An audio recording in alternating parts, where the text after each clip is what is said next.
Chapter 8 Eligibility of a Sadhak. According to the Shastras, the shloka Brahma Lokat Runikaro Vairagyasya Vadhermata is indicative of the finest quality of a deserving and yearning sadhak. Detachment. This has been indicated through the words Bhavanti Vitrusha Loke. This pada shows the quality of detachment of the sadhak. Normally, through day-to-day discrimination of things, a person develops the discernment quality about the baseness of pleasures. Then he becomes firm about Swadharma and starts observing and following it with great attention. Among them, what is the main thing is to be done is this discrimination, which is brought deeply into one's mind, and all desires of enjoyment of the fruits of one's action in life hereafter should be given up by doing one's own karma. It is true that one should be alert and firm to one's dharma, but he does not expect to taste the sweetness of the fruits of those actions. Therefore, one who does all deeds considering them to be his duty, that is, performing only virtuous acts with an attitude of surrender to Brahma, can be said to be truly detached. In such a person, faith and devotion to Brahma arises. Since he develops a complete detachment towards this world and the world beyond, everything else feels contemptible. An extremely high degree of sacrifice develops in his mental vital consciousness substance. This perfect maturity is a spontaneous and natural result. The eye of wisdom gets awakened in the heart of such a discriminative sadhak. Then, all things considered, how do we know that the source is the divine power itself? When this thought arises, there is an upsurge to experience the superconscious meditative union. When this happens, the sacrificing tendency of the intellect gets automatically depleted. Perhaps someone may then take up Jadonmati, that is profound contemplation. But that has to be done under the discipleship of a Sadguru after due initiation, following proper traditions of a worshipper of Ganesha. The yogi then serially experiences the psychic powers of superconscious meditative union one after another. After that, his strength of sacrifice slowly begins to deplete. He does not feel the importance of Jadonmati state of his spiritual practice because his pride of body and soul has gone away and there is no support for these kinds of states.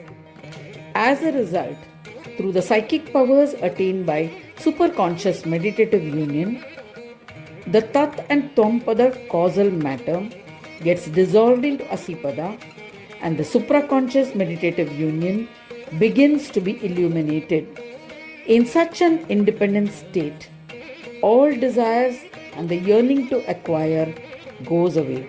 For this identification with the divine Atman, it is necessary to follow the traits of Brahma Samadhi and a sequential study and practice.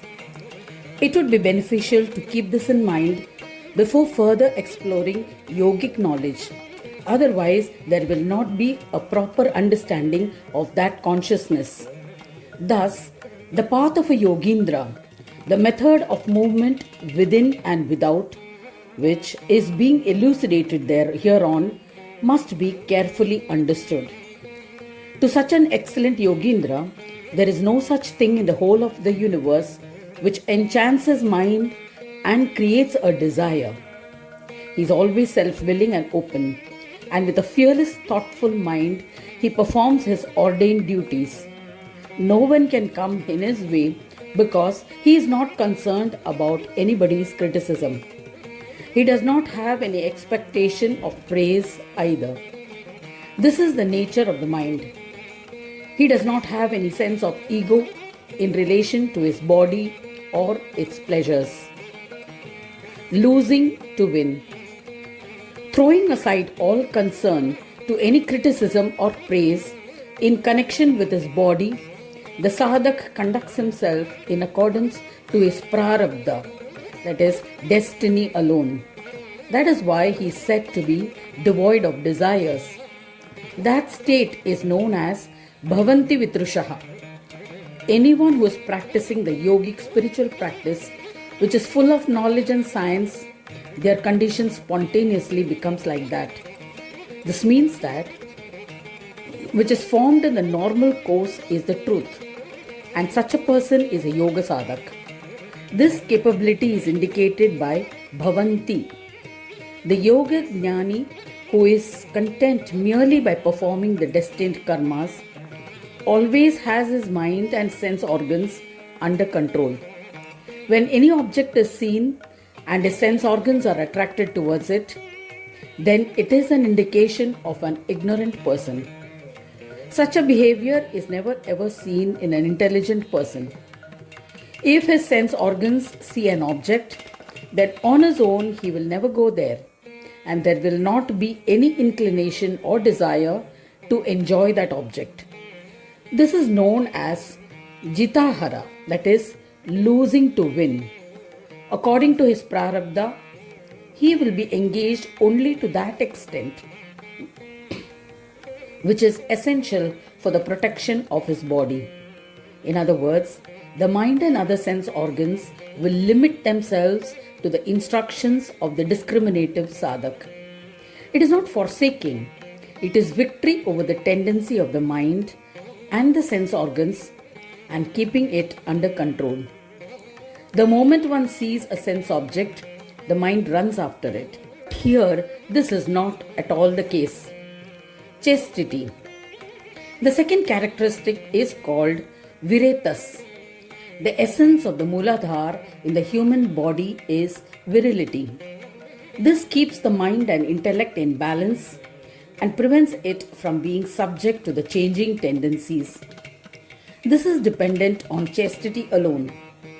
When the remaining organs in the body get carried away on seeing sense objects, that is changing according to changing situations, it is considered normal. But preventing it from behaving like that is termed as brahmacharya or chastity. With strict practice, the mind is prevented from being controlled by the tendencies, completely protecting the sexual energy at all times. When its normal flow is stopped, then it moves upwards. The reason for protecting brahmacharya is that if the semen is wasted, the mind which exercises its power over the sense organs becomes weak. It cannot maintain courage and its attention is not focused. It creates interruptions in the practice of yoga.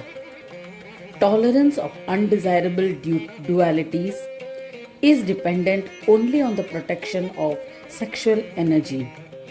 Once the semen is protected, the light of yoga bhumi gets brighter in the mind and remains there.